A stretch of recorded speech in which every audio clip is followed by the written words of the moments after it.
would tell you, tomorrow is the last day of your life, all of a sudden you start to think about all the things that you've not been able to achieve. Your family, the things that are more important for you, and every single second will mean something. Well, if you're living in one of these cities, you're living 12, 24, 35 months less than was expected. 3 years less than was expected. And we think it's normal. We're becoming numb. That's our future, that it gets worse and worse, sucking all the resources of the planet. I think there's a better way to actually conceive our society.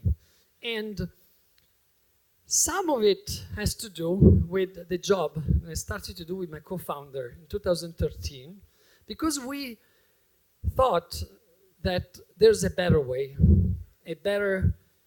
to conceive transportation in a more sustainable, in a more viable, and also in a profitable way, because everything you see out there doesn't make money. You just consume our resources without really creating any value. What is an Hyperloop? I will simplify it, maybe oversimplify it. First, we discovered immediately after we launched this idea to the world that the technology that we needed to actually design it were already there. We just had to actually put together and integrate technologies that were out there, and they were only waiting to be assembled and discovered. And the overall design is basically a structure that is built on pylon in this first phase. Of course, underground will be better, but it costs too much right now. The pylon are able to actually sustain 2 or more tubes, up to 7. We use a special ultra-high performance concrete that can resist not only earthquake of 9.2 of the Richter scale, but it can also 3D print and actually design in scale. So we can actually build very long sections of this infrastructure in a very short amount of time. The capsule is put inside the tube, and we evacuate the air from the tube, so there's no resistance. Now you can move the capsule from point A to point B at almost the speed of sound using a tiny fraction of the energy.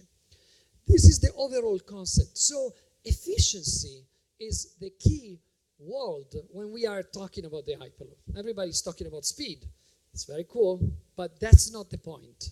We will be accelerating, decelerating like a normal train, but this without the expenses of sucking out the resources of the planet. Because this system is not only conceived to actually be a guest of our planet, but we can actually build it on top of rails, on top of highways, and also can be integrated with the other modality that can be intermodal and intramodal. So we're looking at different designs, also embedding solutions to actually desalinize water from the sea. We take it from the sea, and through graphene filters, we can actually desalinize it.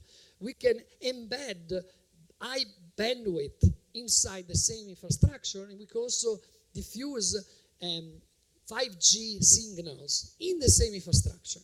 That becomes really useful because together with the production of energy that we can do by putting solar panel on top and combining it with the renewable energy, we can create a solution that can be a business that increases the value of the land. And this is the first time that an infrastructure is conceived like that.